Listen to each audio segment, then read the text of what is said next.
Hello, my darlings, and welcome back to another episode of Conversations with My Higher Self. This is Maria, and I am so glad to see so many of you show up for this. Today, we're going to be talking about angels and demons. I feel like I've been wanting to do this episode for some time. It is one of those foundational episodes. It is one that is going to introduce some new terminology. It is a very challenging episode potentially because it's going to require for you to keep an open mind. It's going to require for you to dive very deep with me, as deep as the rabbit hole goes. And it's going to require for you to be flexible potentially as well. Now, the good news is you are going to walk out of this with a deeper understanding of how the different things connect in the universe. And so I'm really excited to be talking to you about angels and demons today. Now, before we get started, a couple of housekeeping items. Thank you for everybody that has been buying my book. For those of you that have never heard that I do have a book, it's called 72 Keys to Manifestation, or An Ancient Path of a Modern Day Alchemist. It is available on Amazon. It is a journey. It is a journey focused around manifesting your best life yet. It is a number of lessons, actually 72 lessons on practical magic, specifically the art of manifestation. It's all about transmutation. It's all about taking energy in the form that is available to you and turning it into your physical manifested reality that's going to serve you. It's all about building the life according to your own blueprint. Thank you for everybody that's been sending me feedback and reviews and all the wonderful comments. Thank you for everybody who's read the book. I am so happy you're seeing changes and all the amazing developments in your life. It warms my heart. If you'd be so kind and if you're so inclined, please leave me a review on Amazon. I totally appreciate it. Also, if you're not meditating with me on our Sacred Universe podcast, perhaps you should. I'm uploading new meditations there every Sunday. That podcast is growing incredibly fast. It's like it caught on like wildfire. So everybody who has been meditating with me, I'm sending you a big virtual hug. You know exactly who you are. Yeah, and the recording of this episode is also available on YouTube. So if you want the video stream, not just the audio stream, do check it out. My channel on YouTube is This is Maria with a Y, Mariya. That's it. That's it for the housekeeping items, and we're moving to the topic of today, angels and demons, you guys, angels and demons. For this episode, like I said, I would love for you to keep an open mind. Some of the stuff that I will talk to you about today could potentially blow your mind, not gonna lie. Some of it is going to require for you to expand your mind because we're gonna be talking about certain topics that are large as source consciousness. And essentially let's say the motivations of source and how source has created this wondrous system that we all exist in. So some of it is going to be expansive. And there's a disclaimer that I would like to make for this episode. Obviously, I always encourage you to listen with your heart, not your ears. Or shall I say, listen with both your ears and your heart. The things that are true are going to start resonating with you very, very quickly. If something does not, for this particular episode, I encourage you to discard it. I encourage you to only take what resonates and leave out all the rest. And that is going to be completely okay. This is probably going to be one of those just entry point type episodes. I don't think I could possibly give you the breadth and the depth of information that the topic of angels and demons requires in one short podcast. So today we're going to do the best that we can. Hopefully there's some time towards the end of this for Q&A. And that's it. We're diving right into the subject of angels and demons. Per usual, I want to start at the beginning. I want to start with source consciousness. Because this game that we call life, this virtual reality, as well as everything that exists outside of the virtual reality, outside of the matrix, has been created by the great mastermind, also called God Almighty. I like to call this consciousness, source. I have been referring to source consciousness probably since, if not the first episode of this podcast, maybe the second. So pretty early. And if you've been with me, you're very familiar with this concept. Today, we're going to dive deeper because today I'm going to tell you that there is more than one source. Again, I'm like, obviously you guys know that as I'm doing this, I'm tuning into the collective consciousness of humanity. Just the moment that I said that, you're like, what did she just say? And why does it completely kill the whole paradigm of everything that we've heard before? It does not. It does not. Sometimes when I'm delivering a particular body of knowledge and sharing with you, I always measure a couple of things before we dive into this. First, I measure the state of readiness of collective human consciousness to whatever I'm going to say. Humanity hasn't been ready to hear this up until now. Now we are experiencing a massive solar shift. Just a different slew of solar energies is coming through to planet Earth.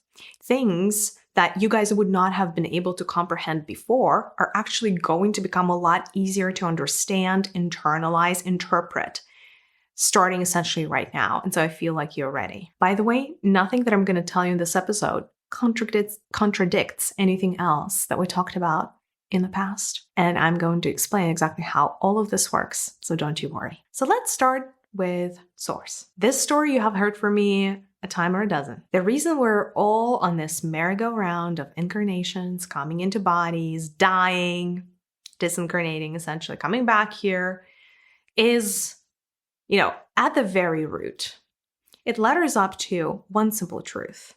The truth is, at one point, Source wanted to know itself. Source, as consciousness, looked at itself and said, I want to know every single facet of myself. Every nook and cranny. The good, the bad, the ugly, the in-between. The light, the darkness, all of it. I just want to know me. What is me? That is special, unique, and different, right? Now, of course, Source was everything, and everything was Source. And so in order for Source to start understanding and to start internalizing what it was and what it wasn't, it started dividing itself. And apparently, when you are everything, there are quite many ways to do that. There are many ways to skin the cat. You may think of this, and like one good proxy is, think of energy. The fact that energy is everything. You can divide energy into so many different things. You can divide energy into dimensions. You can divide energy into colors. You can divide energy into the musical spectrum and the musical notes. In other words, there are so many different facets to energy. If you are experiencing this in a third dimensional reality, imagine how much more robust, how much more diverse, how much more sophisticated Source is. A lot more sophisticated. So it could have divided itself in so many more different ways. And so it did. So essentially every cycle, and the universe goes through cycles. The cycle of death and rebirth, just like the phoenix bird. And every cycle is what I refer to as the breath of the creator, or the breath of Source. In the same way that in every day, essentially how many breaths per minute does an average human take? I don't know, 20 breaths per minute, give or take, depending on how fast you're breathing. So in the same way, Source is going through a process of death and rebirth and through those cycles all the time. It has been through an infinite amount of cycles already. In this particular cycle, when Source started dividing itself, it said, hey, one of the very fundamental things that I would like to explore is dividing myself into two equal parts. One part light and one part darkness. And so it did just that. And as part of this current game, as part of this current cycle, the entirety of existence was split in the middle. 50-50, even split initially. That's how it all started. So on the inhale, Source decided to divide itself into two equal parts, light and darkness. Source did not conceive of either of those parts as being superior or inferior to the other. Even this alone, when you guys hear it, is controversial because you have been born into a paradigm that light somehow is always right. The good guys, the heroes, are always the ones with the right answer. And then we have another group over here that are called the villains. And those are the bad people. Those are the ones that we want to throw to the wolves. Those are the ones that we want to judge, etc., etc. You see, Source was not limited by this perception. It just said, if I am everything and I love myself, by the way, Source loves itself. If I'm everything and I love myself fully, and I said quite arbitrarily that I would divide myself into two parts, light and darkness, I would never say, as Source, if I love the entirety of myself, that one is better than the other. I simply, as Source, just wanted to experience everything, right? So Source just wanted to experience everything. Here's where you're going to have to start using a little bit of your imagination, because this is mostly an audio format. So I don't have the benefit of being able to draw something for you. So I'm going to have to draw things with my voice, and you just bear with me. And this is where we get to this conundrum of there's not just one source. Before I dive into that, I will tell you this. The most absolute truth is that yes, at one point, everything was oneness. And then at one point, everything is going to go back to that oneness. Division is temporary. Division within source consciousness is a means of learning or teaching. And the two is essentially the two sides of the same coin. So source, from any perspective actually, that is a higher frequency perspective that we could take, is more than just the great creator. Source is actually the number one teacher in the universe, the number one guru, if you will, the number one mastermind. And so it said, if I am two parts, light and darkness, I need to create a system that would enable me to understand myself better, and also enable every little aspect of me, no matter how small, to also go through the experience of understanding itself and understanding the world around it. And so Source split itself further. And it split itself into smaller particles. Each of them became its own micro source, or mini source, or nano source, if you will. So essentially, there is a network of that we could refer to as the network of source consciousness. And it's almost like a web out there. And this web has nodes. And each node within the web that connects pathways and connects, essentially, there's a line and the 2 points, and each of the 2 points is a node. Each of this is a mini source, which is a projection of this master source consciousness that was a oneness at one point. And so remember, we're talking about a network that Source split itself into. But that network is not entirely white. Essentially, because Source was 50% darkness and 50% light, it had just as many nodes that were darkness as it did nodes that represented light. And again, as you're listening to me saying that, what I would like to challenge you to do is get out of the concept that dark means bad and light means good. Because nothing is quite as linear, and definitely not as we're taking the perspective of Source. So Source took almost like, shall we say, the best particles of itself, the parts of itself that had the potential to be guru teachers, and split itself, kind of created like a spectrum of itself. In the same way that we have dimensions here, and arguably, something that is a seventh dimension has a higher vantage point and a higher perspective than something that is of the third dimension. Think of the same thing happening to Source. It essentially divided its own consciousness into a spectrum of nano, micro consciousnesses. I know it's not a plural, but you catch my drift. And it said, okay, at each level of my understanding, or how I just divide myself, each of the smaller parts of me is going to be a local teacher, right? So in other words, yes, all of these baby sources all ladder up to the same source consciousness that is the great absolute, the oversoul, the largest entity, the everything that we can imagine.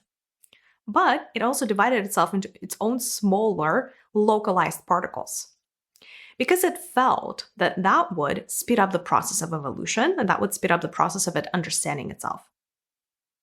That's that. And that is how we ended up with multiple, let's call them universes, or multiple pockets within reality.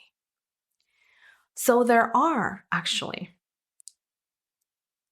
a very large number of localized sources. And that is how we're going to start bringing it down for you, we exist within one such pocket of reality. So our localized source consciousness that I have been referring to as source, right?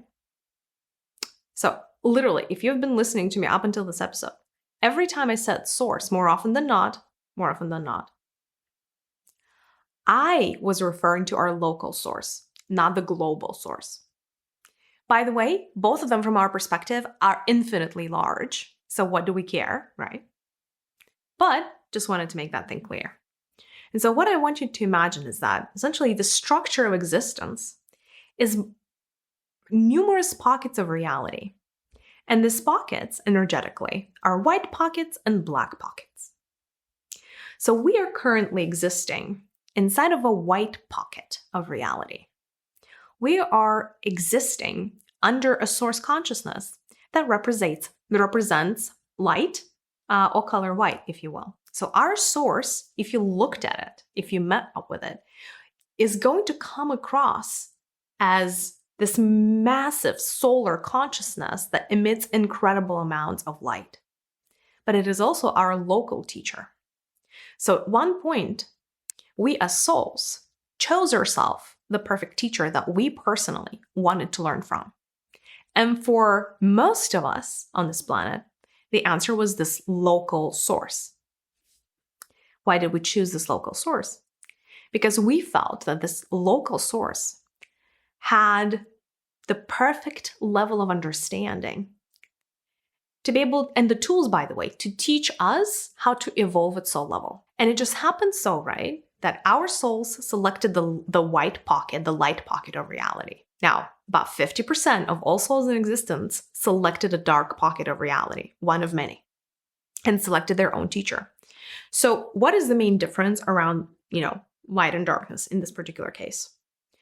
In this particular case, and for this particular concept, the main difference between light pockets of reality and source, like micro source consciousnesses that represent light pockets of reality, and the darkness is this. Light stands for unity and unification and connection, whereas dark pockets actually go through the same merry-go-round of understanding life, understanding themselves, and understanding source, understanding creation, understanding the universe, from a different perspective and a different angle. They're looking at things from a concept of and the angle of individuality. They're looking at it from the concept of, I don't need to be connected to something to know myself.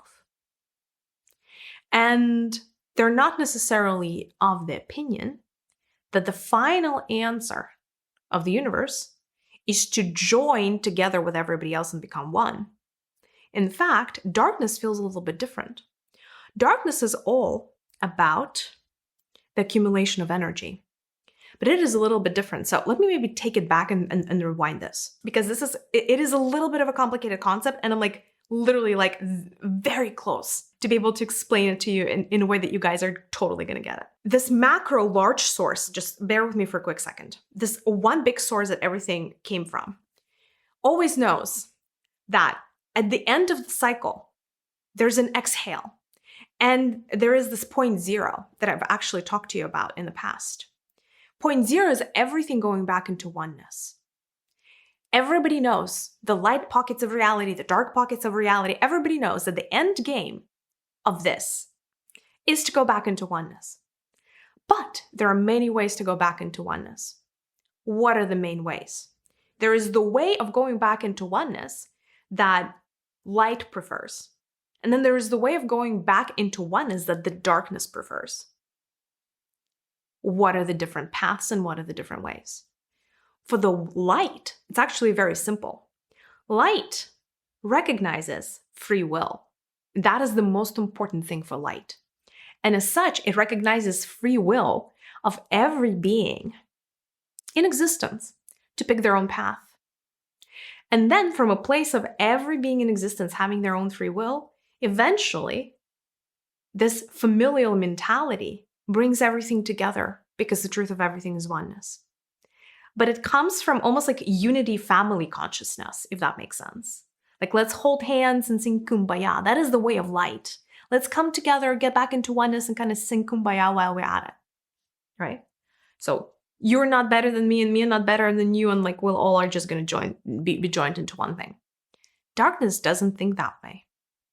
With darkness, it is the collapse into oneness happens very differently. As they're going on their individual paths into the depth of who they are, they're learning things about themselves. And in the process of discovering and learning things about themselves, they discover that they have infinite power because they are a projection of source consciousness. And so it is about accumulating more and more power over time. And as these beings accumulate more and more power, there is a vortex that is created around massive beings of power. And they start absorbing other consciousnesses into itself. It's kind of like being lost in a tornado or being like sucked in by the large vortex. So as beings that are studying under the ray of darkness, let's say, or the pocket of darkness, are going through their experiences, many of them start accumulating power. And it's all about absorbing the energy of another because you're kind of stronger, if that makes sense. But it's not in a predatory way. It is in the way of magnetism, actually. It is because your magnetic pull becomes so irresistible that essentially you start sweeping away everything in your vicinity and you're like just like sucking them up. So, you know, like one way to think about it? Do you guys know that Jupiter has 200 moons or something? So the reason Jupiter has 2,000 moons is because Jupiter is massive.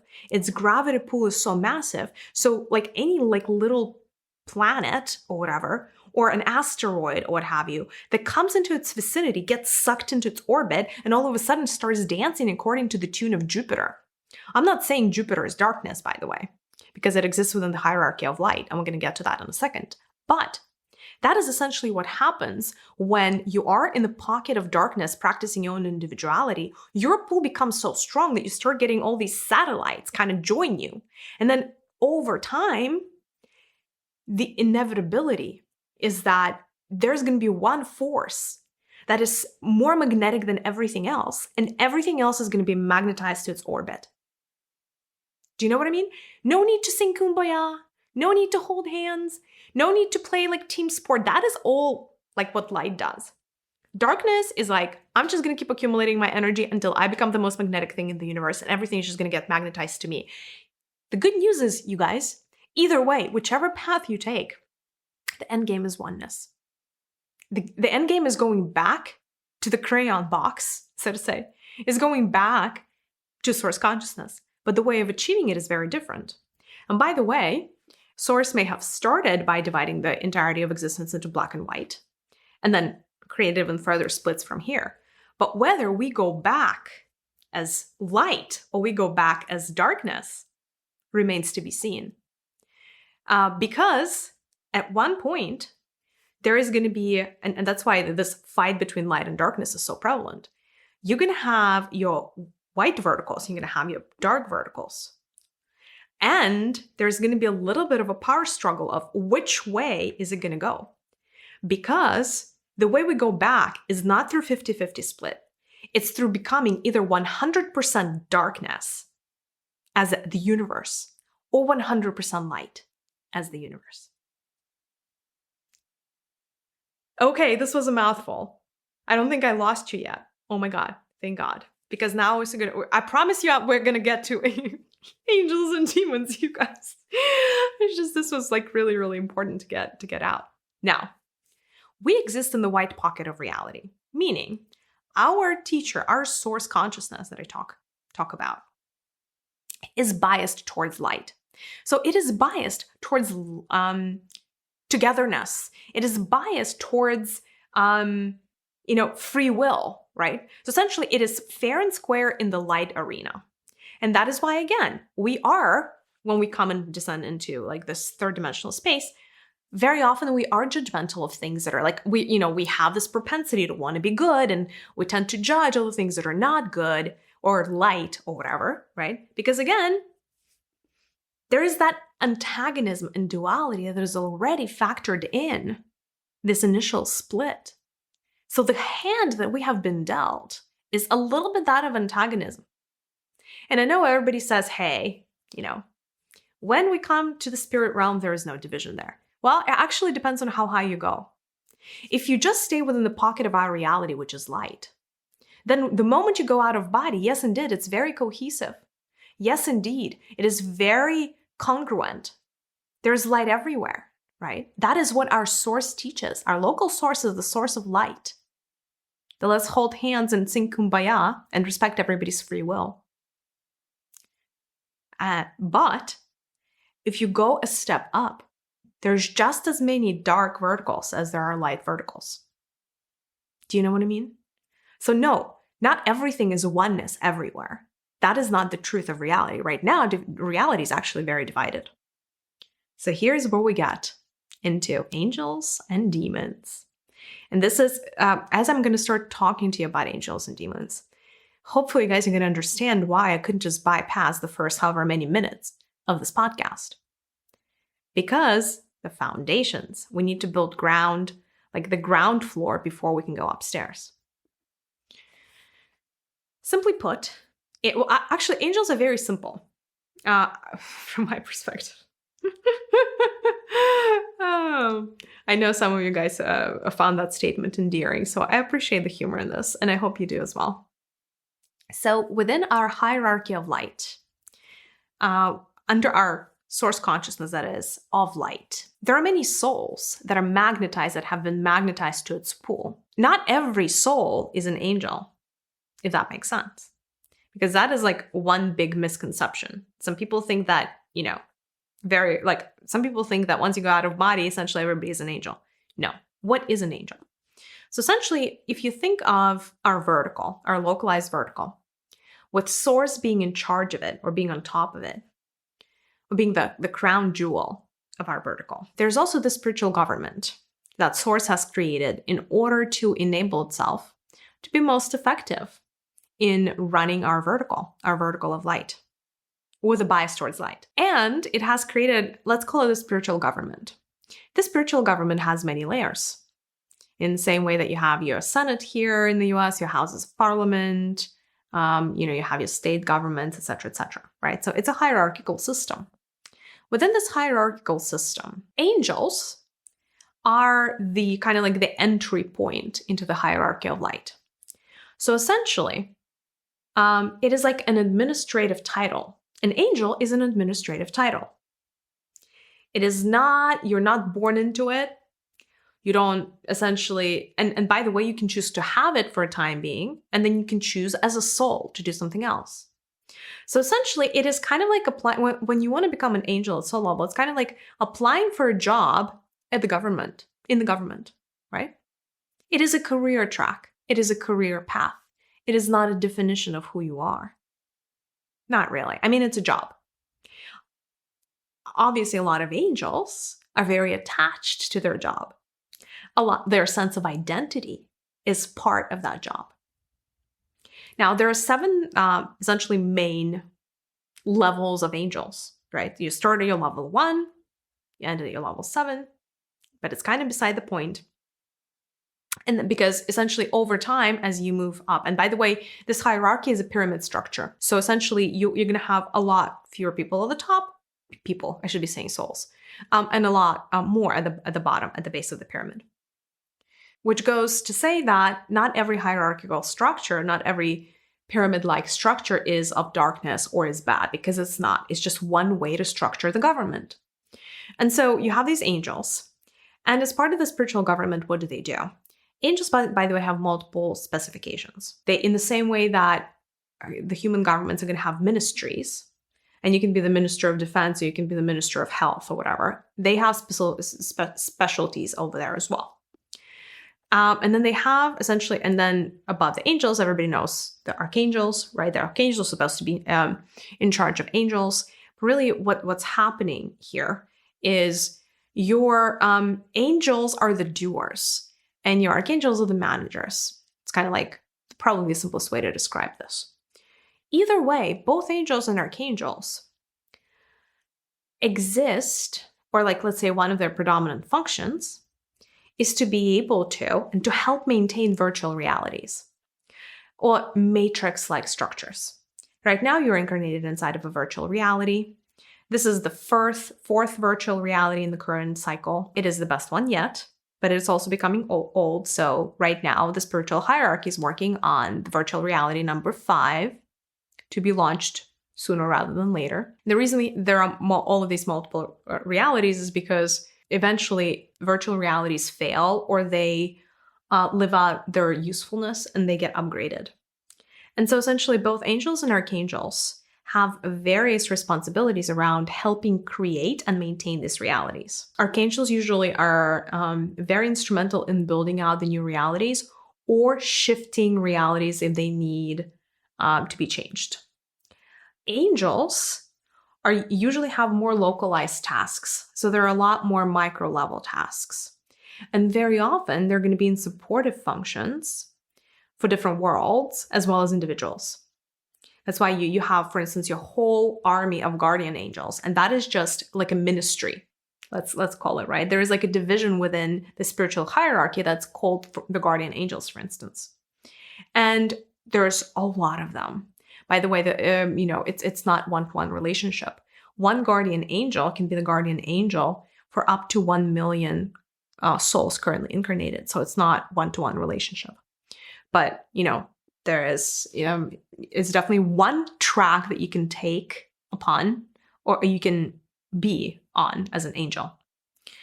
Now, like I said, so becoming an angel is not the only career path that you can take. Most souls are not part of the spiritual government. In fact, the spiritual government is under 10% of souls. Now, give or take, because everything is free will based. At the lowest, spiritual government is about 2% of souls. At the highest, 12 is what I've seen. So it fluctuates based on what's going to serve the souls. Now, again, souls are always after two things. They're personal evolution, and then if they're in the light hierarchy, they're after oneness. Oneness is this like North Star that everybody's trying to achieve if they're an angel or in the hierarchy of light. Yeah, so those are angels. And again, probably a lot less confusion, I think, with angels than there is with demons. And I can see why. I can totally appreciate the conundrum because angels are a lot simpler to understand, although I will tell you that there are some misconceptions as well. One of the misconceptions on planet Earth is that angels don't incarnate. It's souls that incarnate, and angels somehow are like better than souls or whatever, and they don't incarnate. This is actually not true. Angels do incarnate. So do archangels, by the way. It depends on how often, how frequent, and where they have a choice. But very often, angels believe that they could be better at being in an administrative role, like being in the spiritual government, if they understood the worlds that they're here to assist. And that's why angels very often incarnate, right? So they do. So just wanted to get that out of the way if that is what you were questioning or you were wondering. Also, like I said, becoming an angel is not a forever thing. Your soul may choose to become an angel, then choose to go on another track, and then come back to being an angel. Now, of course, like everything in spiritual hierarchy, there is a process of ascension. And we can talk about ascension maybe in a separate episode because there is ascension at soul level, and then there is what we could consider to be ascension within the constraints of planet Earth, and those are very different things.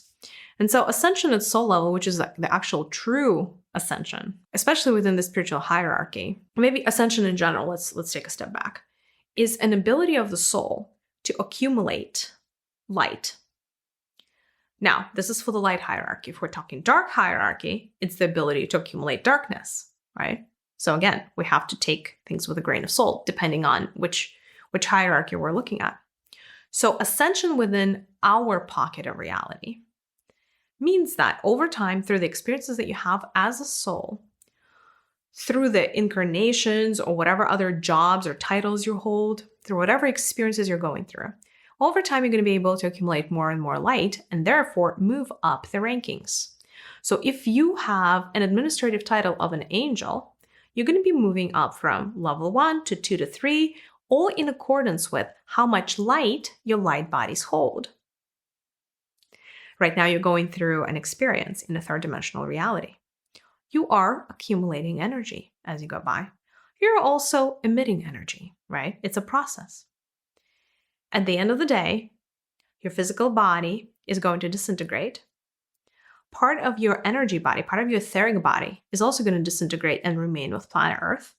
Another chunk of it, including your mental and emotional and spirit body, is going to go back to where it belongs, back to your soul level.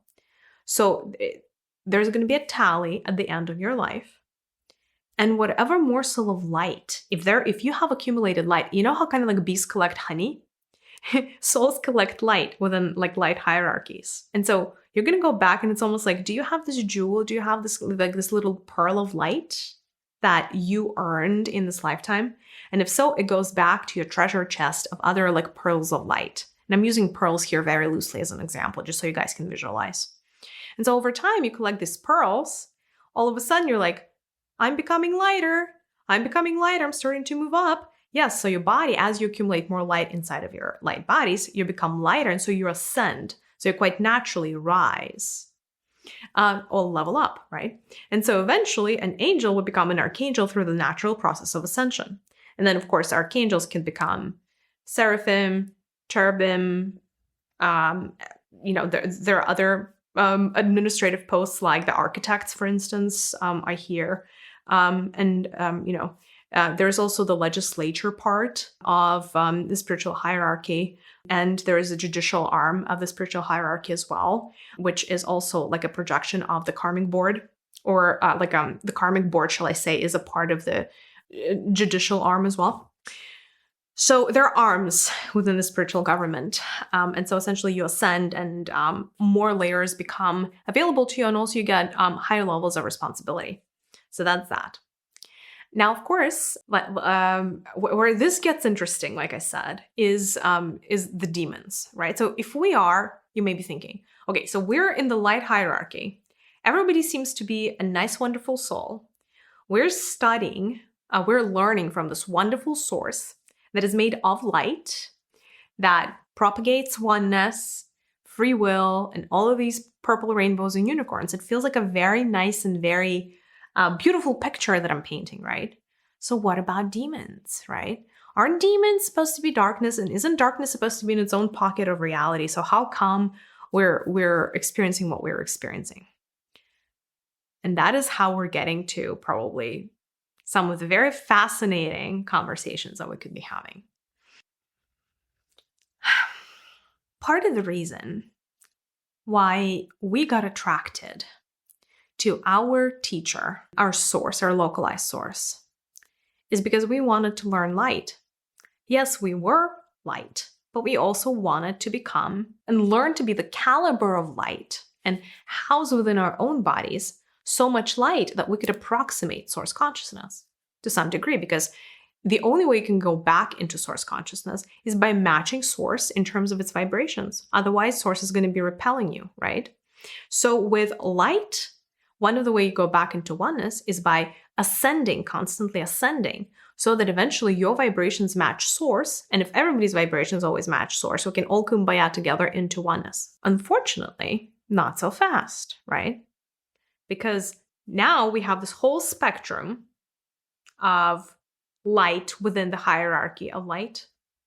And most of us are actually certain shades of gray. You may have heard me mention that in a past episode. Because we right now, as souls, do not represent the amount of light, and we don't hold the amount of light that source consciousness does. We hold a particle of it.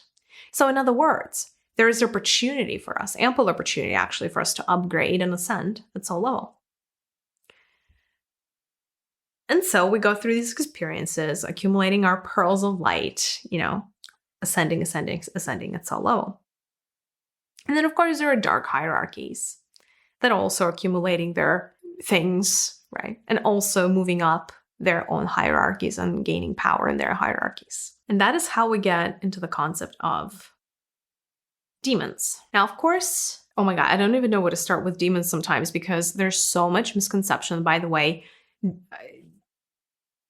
that whole concept has been so twisted by the church, and by all the modes of control and all the modes of brainwashing and just dogmatic thinking, that I almost don't know if I want to first dispel the myths or just tell you how things are. So the reason demons are hard is because there's not just one kind of energy. They're not as simple to explain. Why don't I tell you about 3 main categories of demons? Because again, I don't think anybody in the Catholic Church or, whomever really bothered too much to understand the origins of demons above and beyond the fact that they just exist and they can be used for control purposes. First things first, both angels and demons are real. So I just wanted to put it out there because I think some people still think that it's a myth and, they don't exist. No, these entities are real. Now, they're not created equal. In fact, there's just so much variety in the, let's call it the demon kingdom, although I really dislike that terminology. And they're so diverse that I actually don't even appreciate that they all have the same word to identify what they are. Oh, by the way, why don't we do this? Since we're talking about demons, you guys, why don't you put a protective pyramid of white light around your bodies? If you're driving right now, probably not the best time to do this. So maybe just make sure that you're not driving and you're not endangering your livelihood. That's the last thing that I want to do. Because some of these energies we're going to be discussing are like little baby tricksters, and I love them, but they could be tricky. So why don't we all put in a pyramid of white light around our bodies, and just make sure the entire part of your body is covered. And my intention is that this pyramid is going to protect you from any entity seeking to inadvertently make contact with you, if that entity is not made of light. So with this protection, I'm essentially sealing all the entry points to your body so that you can just intellectualize this content, and we're going to use it to understand our reality better. But this is not an invitation for any of these entities to come into contact with us. I just wanted to put it out there. So thank you for doing that for me. Okay, no need to protect ourselves from the angels. They can come and go, right? I hope that's okay. I'm giving angels full permission to make your life awesome. Okay. There are 3 major kinds of demons that we should be concerned with. The first ones are not even truly, I would call them demonic energies, to be honest. Everything is consciousness, obviously, and everything is energy. But these particular beings specifically exist within the constraints of virtual reality and the matrix. So there is a class of what you guys would refer to, or what the Catholic Church refers to as demons, that never leave virtual reality. These are just energies that would one day be collapsed once this virtual reality is collapsed, because they are not souls, if that makes sense. So what did these things come from? Very simple. From people. These are chunks of collective consciousness of humanity, centered around negative emotions and mental constructs. These are also energetic parts of egregores. Egregores are, again, thought forms, energetic structures that are collective thought forms. Every celebrity has an egregore, every religion has an egregore. It's like an energy structure of something. So essentially, these demonic entities, or what the church would refer to as demonic entities, are just clusters of negative energy that were once created because humans that came here, souls that came here to incarnate, were experiencing life in a certain way, and they have created splits within themselves. Small splits, like small slivers, let's say of grief or of lust or what have you. And, because there's, as you guys know, there's shadow work, right? And when there's shadow work, you are not always able to integrate the darker parts of yourself. And sometimes there are splits that occur. Sometimes it's slivers, like small baby parts of your energy that kind of get left behind because they're not light enough. When you're leaving your body, those energies are not light enough to go back with you into the spirit realm. So they kind of remain here. And some of them can get stuck here. And they start, birds of a feather stick together, so they start accumulating into these clusters. Now, these clusters, and that's the problem with them, they don't really have consciousness beyond maintaining their livelihood. So that is kind of like their, the only thing that they can conceive of around the fact of, like, let's just preserve. Self-preservation is like the motivation for these entities. But like everything else, they need to be fed. And so, and they essentially get fed by the same energy that created them in the first place. So if it's a demon entity of grief, it would be feeding from people's grief. And if it's an egregore, for instance, or a thought form, or if this entity has accumulated large amounts of energy, it becomes powerful. And so it can actually impact others, like beings that are currently incarnated, to start experiencing a particular kind of emotion. One thing I will tell you about demons is this. Demons are also our great teachers. A demon cannot impact you if you don't have a distortion around the energy or the rate that demon lives on. They cannot touch you. You become untouchable. In fact, you become invisible to them. So if it's a demonic entity that was created by humans that experiences grief, and if at this moment in time you are not experiencing grief and you're not nowhere close to vibrating in that range, that demon cannot see you. It'll never feed off of you. You are essentially you exist in such different pockets of reality that you're untouchable. So that's one. How do these demons disappear? Is, by actually either souls coming back, claiming their energy and doing shadow work. So they could take like part of their grief, integrate their grief. All of a sudden that grief becomes light. There's less of that energy left here, right? Sometimes there is planetary healers, planetary work that somebody does that could free up like massive amounts of this energy. And then that energy just leaves the planet. So essentially they could be like a healer or, I don't know, like a person. I don't want to call them a mage because that's not like an energy worker, or let's call them a light worker, if you will, that comes here. And they're like, they're like, I'm working with the energy of grief, for instance. Let me free up all of that energy, put this through my body, transcend it, enable it to become light, and then that energy can leave the planet. So that's one type. There is a second type, which is kind of fascinating. And that's where, can I just say, okay, I'm kind of quasi excited to talk to you about this, quasi scared. Never mind, I'm not scared of anything. The reason I'm scared is because I'm like, I don't want to blow your mind either. I think we're going to be fine. I think you guys are grown-ups. We're going to be fine. Okay, the concept of the devil. By the way, I think we should all be free to discuss these very adult topics without experiencing, any uneasy feelings. Because the devil is an aspect of reality in the same way that God is or source consciousness is, right? And so there's absolutely nothing that would prevent us from understanding the concept of the devil. Now, remember how I told you that there are three major types of entities that we could be concerned with, like around demons? So the first one is this soulless being that is just energy that is created by collective consciousness of humanity. So that's one. The second kind that I'm going to talk to you about today is Lucifer and the likes of Lucifer. So Lucifer, and by the way, actually, I'm really glad that the Bible told his story. They didn't tell it all the way, and they've lost like some pretty crucial parts. So I'm actually really excited to be able to introduce you to the story of Lucifer today. Really quickly, high level. So what you do know from the Bible is that at one point, Lucifer was this great archangel. I believe he's like one of the first sons, so to say, of God or source consciousness, almost as, not almost, but even more mighty than Archangel Michael. So one of the beloved sons of God. And essentially, then there's that story about the fallen angels and how Lucifer fell because of his pride. And all of a sudden, he turned into this devil monster, and now he roasts people in hell. So I think that's kind of like how the story goes. Love it and hate it because they preserved some parts of the truth, and that's why it kind of resonates with a lot of people. But it's fine. We're not here to criticize whomever came up with the stories. We're here to get the record straight. So Lucifer, indeed, was and is an archangel.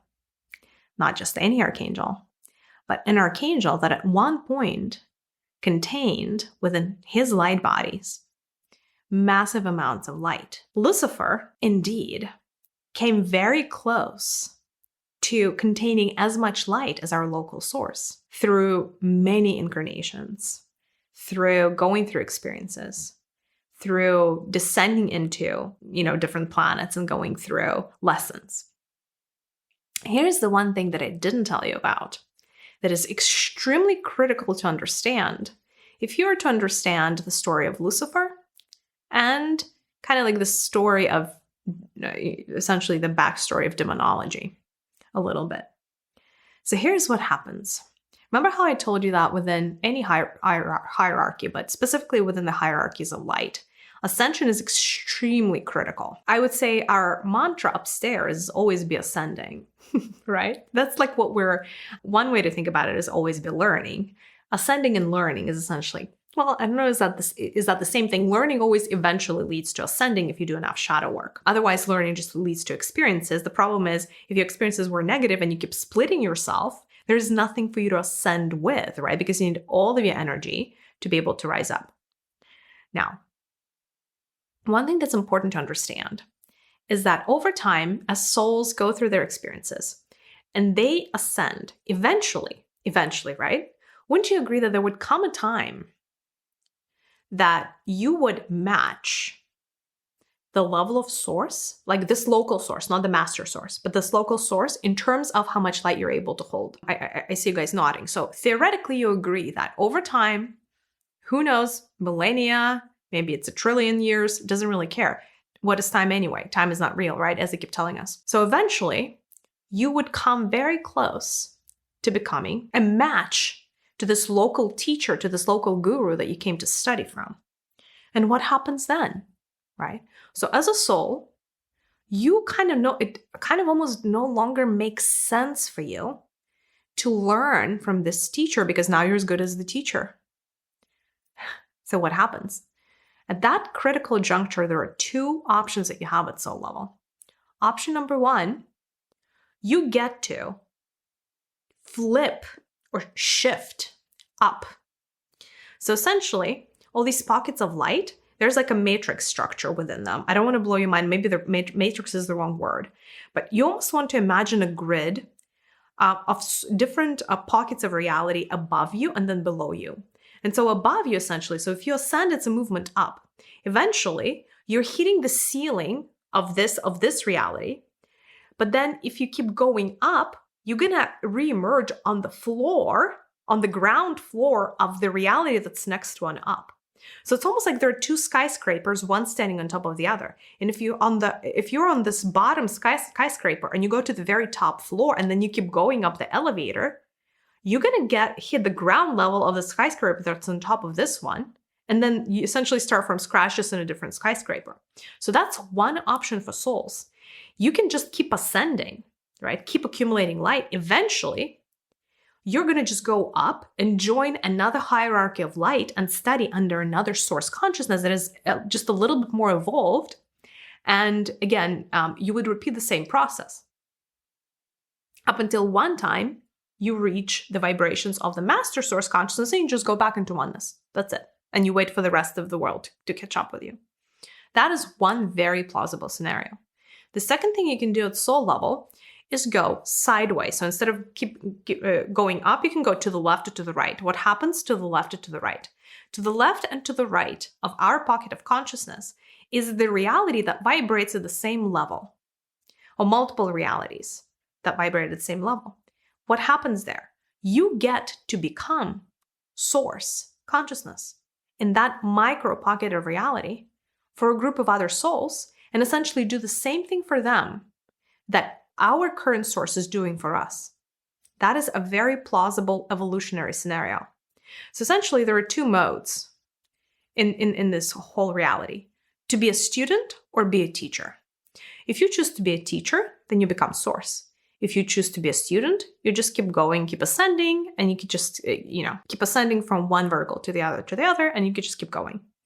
Very often in your reality, in your existence as a soul, you would try everything. You would try both, actually. You'd be like a teacher a little bit, and then like you'd be a student a little bit, and then maybe switch between the 2, right? So that's how we get back to Lucifer. These were his 2 options.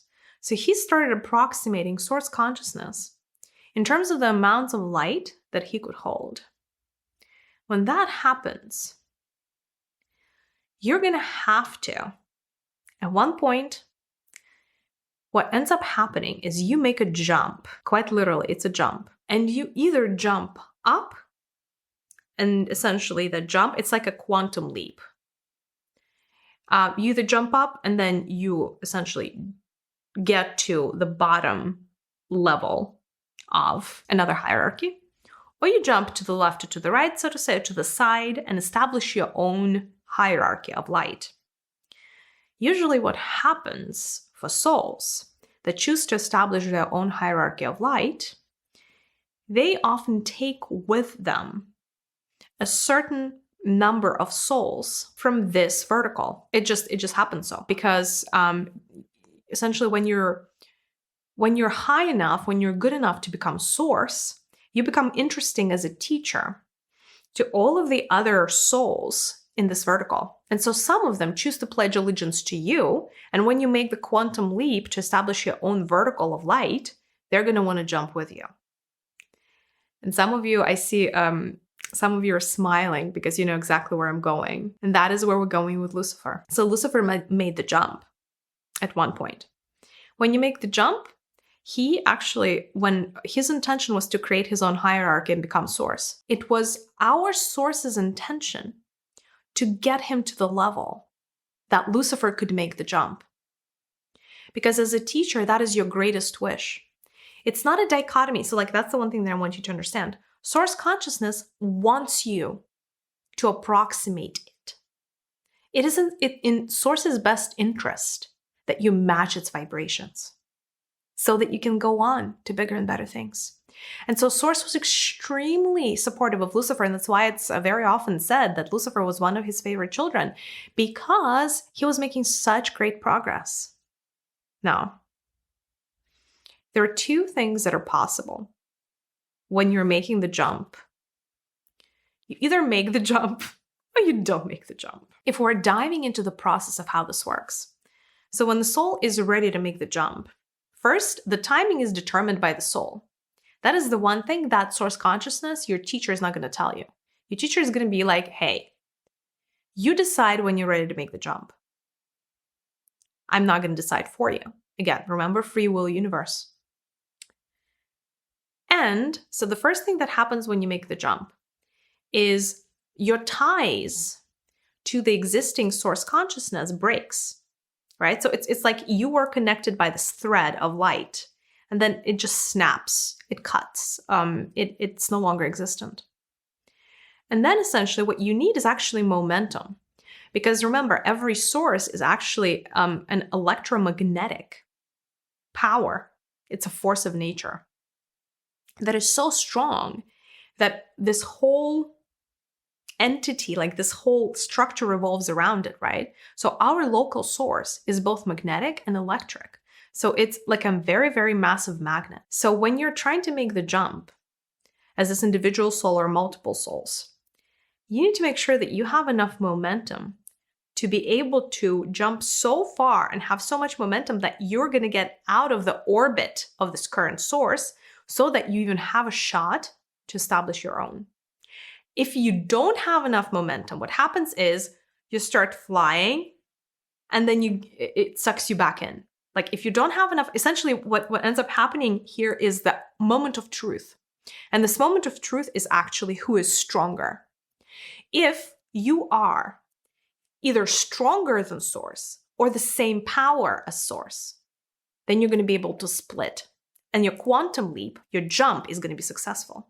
If you're not as strong as source, even by an iota, even like by a little bit, like a sliver, you're going to get magnetized back into it, and you're going to have to start from scratch. And that's what happened with Lucifer. So Lucifer said, hey, I think I'm ready to make the jump. It was this whole ceremony. It was this whole like parting moment. A lot of souls agreed to go to Lucifer and go with Lucifer, to help him establish this new hierarchy of light. He already agreed who is going to be his main general, his main minister, blah, blah, blah. A lot of souls, more than 1 million souls, millions of souls, wanted to go with Lucifer to establish this new vertical. And so Lucifer made the jump because he always jumps first. because he's the source, right? He's the teacher. He's the way shower, actually, in this particular case. And his connection to the current source snapped. All of the other beings that were supposed to go with him made a jump. Their connection with source consciousness snapped. And it was all well and good. But the problem is, Lucifer jumped a little bit too soon. And so it was just a tiny, tiny sliver, but his energy wasn't strong enough. And so he got sucked back into this current orbit. The problem is, when you get sucked back, well, he got sucked back. And of course, because he was the way shower, everybody else who wanted to go with him got sucked back into the source consciousness as well, this current vertical of ours. The problem is their connection, once you start the jump, your connection with source breaks. And when that happens, you fall energetically. So if he was at the very top of the hierarchy, and then, essentially, when that connection snapped, him and everybody else fell into the very bottom of the hierarchy because they had no connection to this source. And so essentially they became like the sediment at the very bottom of the barrel. And part of the reason why they say that Lucifer fell because of his pride is because it is believed that if it wasn't for his pride at soul level, he would be able to measure himself against source consciousness accurately. Otherwise, he actually gave himself a little bit more credit than was due. That's why he jumped. So that is what happened. The problem is this. The only way for you to get back, essentially, like once you get cut off and you fall into the very bottom of the barrel, you're going to have to rebuild that connection with source consciousness. And again, this process is automatic.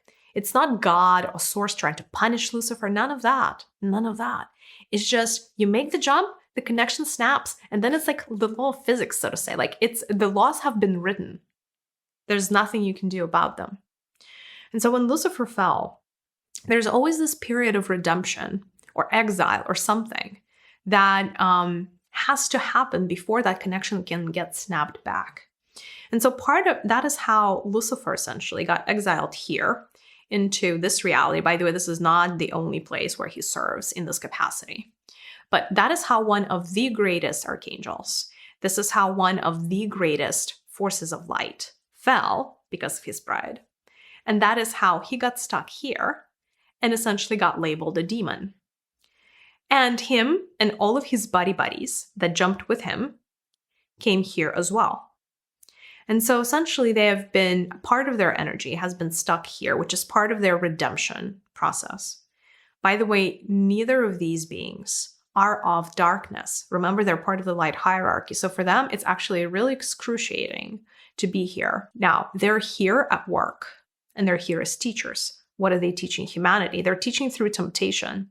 But again, remember, demons can never tempt you. These entities can never tempt you if your energy around a particular topic is not distorted. You have to be cracked first before they can even attempt to mend you, right? Because essentially the process of temptation is them just showcasing you where you're not wholesome and perfect. Now, the problem with this type of demons, and again, I don't even want to call them demons because they're actually ex-angels and archangels. And by the way, Lucifer is now being reinstated back into the archangel status. So his exile is about over. Very, very close. Like he has like another just a few decades left here. So he's like ready to go back, essentially, never see this reality ever again, especially in the capacity that he is here. Because essentially Lucifer as an archangel stands for light and stands for unity. And it does pain him to have to do this work over here. But that's beside the point. The problem with him and all of his friends, shall I call them, that jumped with him, is this. Once you get cut off from source, it's extremely hard for you to get sustenance because it's at soul level, we all get fed and sustained by source consciousness, by mother, father, source, mother, father, God. So they're cut off from that.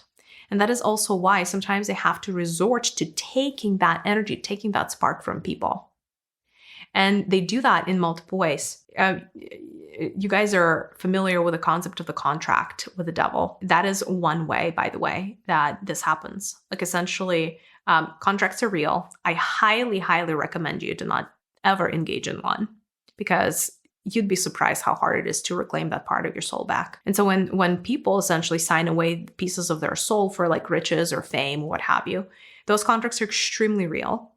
And that is the one way that these demons, these entities that are now cut off from source, can get a little bit of source consciousness energy inside of their bodies, right? So what they're craving is a soul connection with source. They don't have that connection. That connection is going to have to be rebuilt through them going through essentially exile. And so what these entities want above anything is to reconnect back to source. Because once they reconnect back to source, they become light again.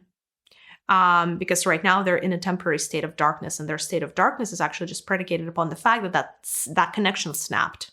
So that is the second type of entities that you guys would refer to as demons. And this is the most misunderstood. This is the most probably sad part of reality. Like it's almost like these beings do not deserve the bad rep that they're getting, like not even a little bit. And then the third and the last type of demon that I would talk to you about is actually very unique. We have about 20%, so 20% of all the demons are this category, this last category. Anywhere between 16 and 20% usually, because they come and go actually. So these ones are here on a business trip. You guys, I have to use earthly analogies, otherwise I'm going to lose like 99% of you, right? So I hope you forgive me. What does that mean? That means that very often, the light pocket of reality like ours, very often is going to collaborate with a dark pocket of reality of similar vibration, like a similar level.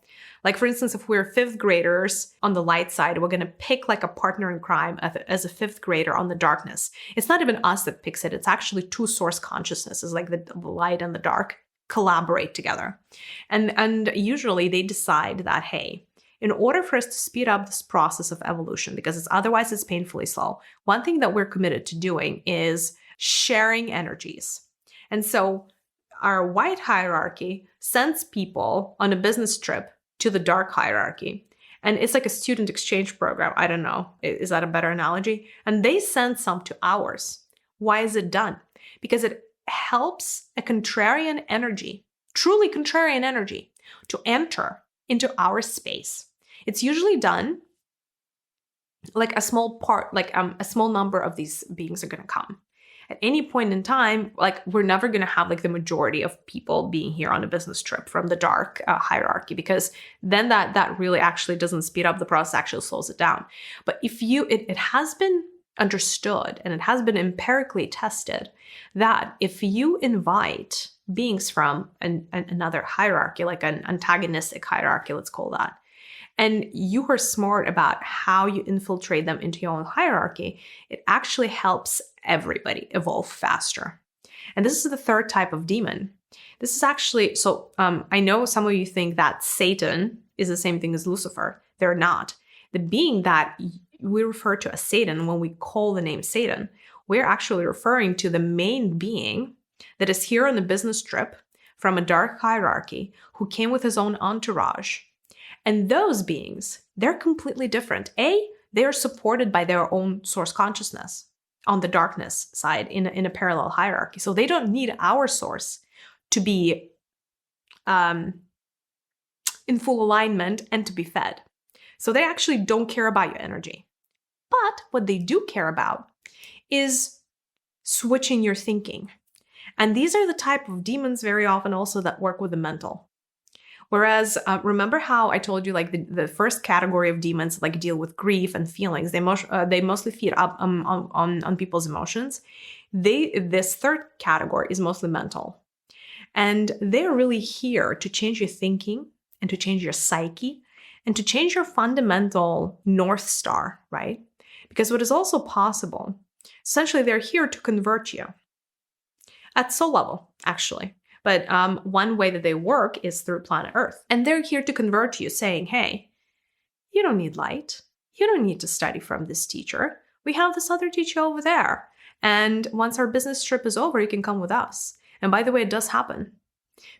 Beings, souls, do migrate when they kind of get tempted away, so to say. Because for some beings, again, this master source consciousness doesn't discriminate between the paths. Every path is valid. You want to study from light? Go for it. You want to study from darkness? Go for it. The world's your oyster, right? And so there's always these contrarian beings that are just providing enough friction and enough of an opposing point of view so that souls that incarnate here, as well as souls that exist outside of this matrix world, can make an informed choice that indeed, no, they still are choosing this path and not this other path. And this is the third kind of demon. Are they essentially evil? They're not. It's just their whole value system is different because they're not even of our hierarchy. And they're starting from this whole other being that has the accumulation of power as their North Star, right? So these are the three kinds of demons. And again, they're very different. Are any of them fundamentally evil? Define evil. In the same way, like I'd ask you to define good. It's all a perspective. And from the highest perspective that exists, which is master source consciousness, neither one of them is more preferable. One of them is not a saint, the other is not a sinner. And vice versa is not the case. They just are, right? And so I ask you to open up your mind and understand that yes, you may have a bias towards light. I do too, by the way. I have a massive bias towards light. Why? Because I am studying from source of light. And so are you, most likely. If you're aligning with my content, if you showed up here. As such, we have a bias towards light. And so I want you to understand that there's something about you that's already thinking, that's already kind of being a little bit judgy about the darkness because this is not the way that we have selected, right? But just because this is not the path that we have selected at soul level, doesn't mean that this is not a valid path or it is somehow inferior or evil, because that is not the case. Because by saying that that path is evil, essentially, we would have to agree then that source consciousness is 50% evil. So if you think that statement is true, then fine.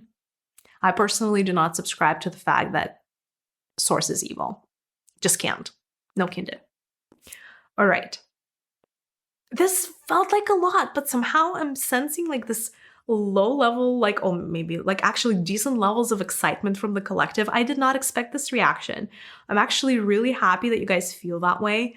For some of you, you're feeling like I just gave you clarity, immense clarity that you're like, this was crazy, but somehow this resonates and somehow this makes so much sense. Oh my God, thank you. So you're welcome. You're welcome, you guys. I wanted to see if the collective has any questions around the whole merry-go-round I told you about just now. Anything that I can help clear up for you. So the question is about Lucifer. So what do you mean by saying that Lucifer is going to be reinstated back as an archangel? So what I mean by that is that he no longer is going to have to play the bad cop, so to say, right? He's no longer going to have to resort to temptation. So essentially, Lucifer is going to rejoin back with some of the other archangels that you guys know and love, such as Michael and Gabriel and Raphael, and they're going to be buddies again. And the good news is when you're the good and bad. The good news is when you're an archangel or an angel or whatever, when you're just a normal, non-exiled being with a connection with source consciousness, you have tremendous amounts of free will. When you get cut out from source consciousness, you're going to have to jump through hoops to be able to go back to be able to reconnect back to source.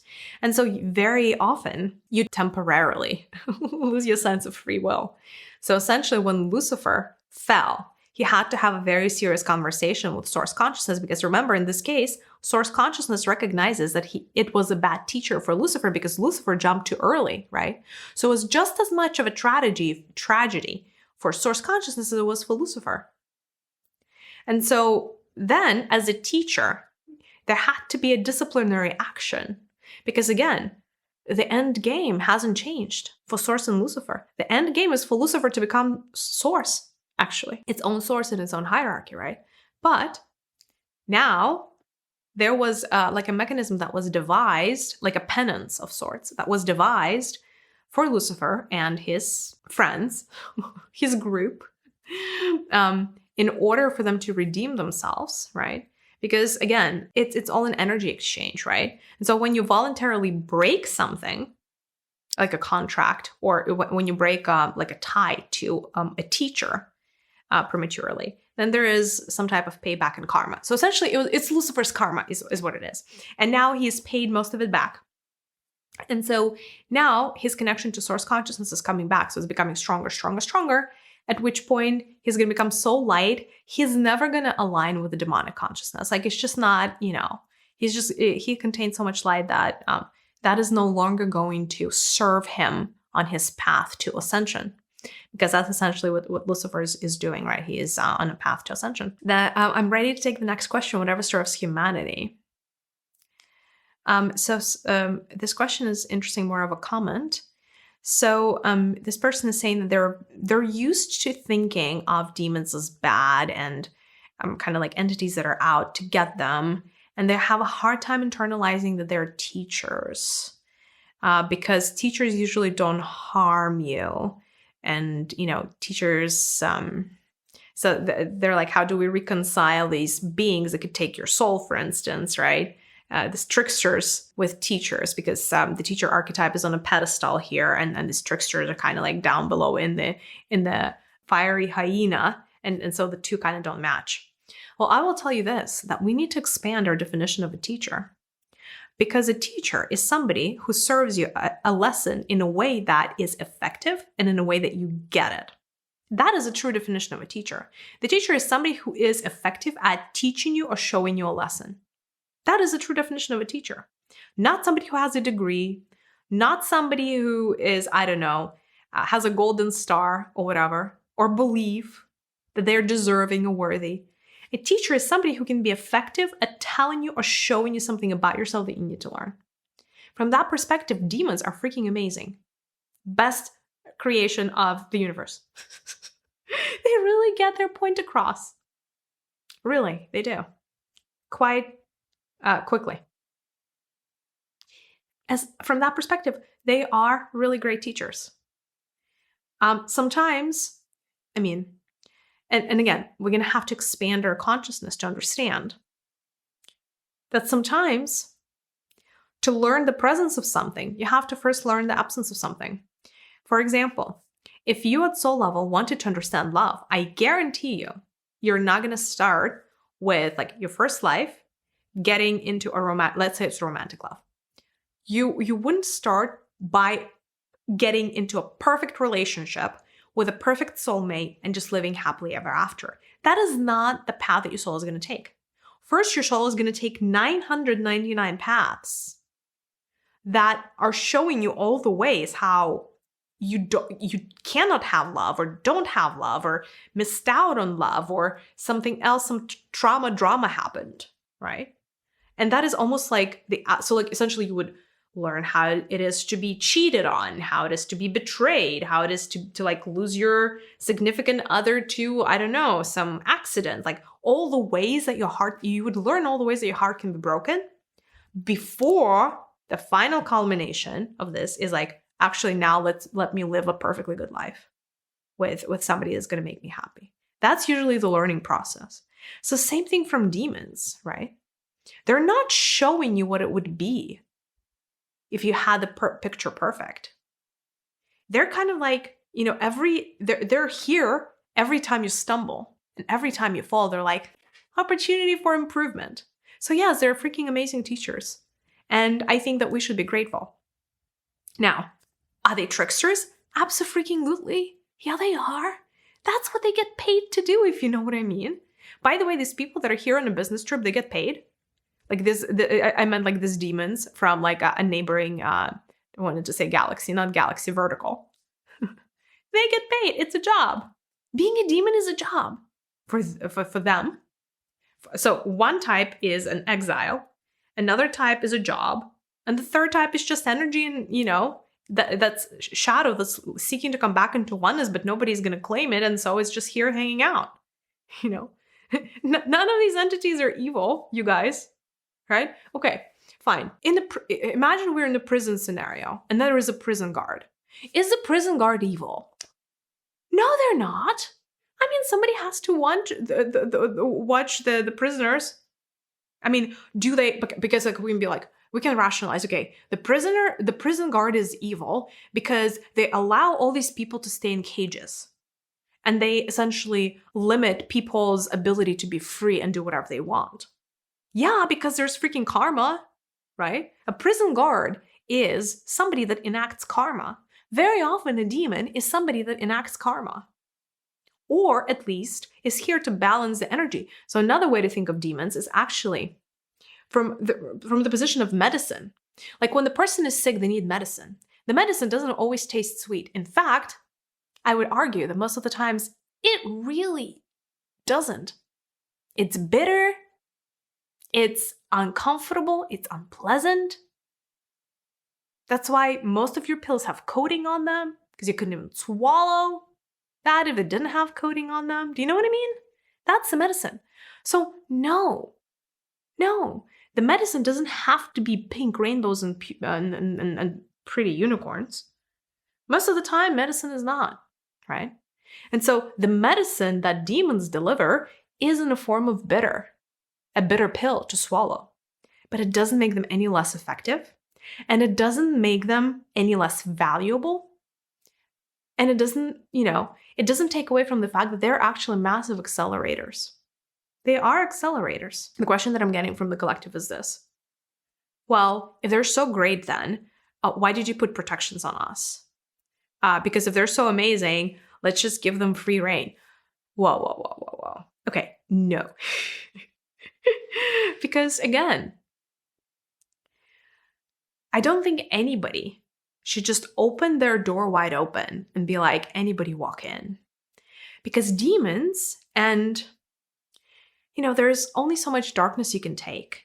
There's only so many lessons per millisecond that you can handle. There's only so much turmoil or mayhem you can handle at one point in time. Fact of life. That is why we have karmic boards. That is why you're not dealing with 100% of your karma right away. In fact, you're dealing with it in very small portions, and sometimes you're working on the same morsel of karma for multiple incarnations, because otherwise it becomes extremely ineffective and you become overwhelmed. So no, it's not okay for us to give a carte blanche to all the demons that want to come and fix you, because right now your energy may be distorted in 1,000 different ways, right? And so if 1,000 demons were to enter your auric field, my friends, you're not going to want to listen to this podcast ever again. Yeah, you'd be like, what did Maria do? Holy cow.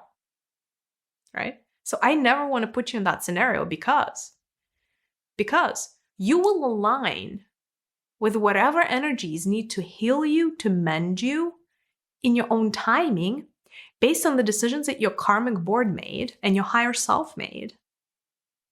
But not because I personally aligned you with that lesson. That is not the karma that I want. So I'd rather have you protected. Do you know what I mean? Not everything is so black and white.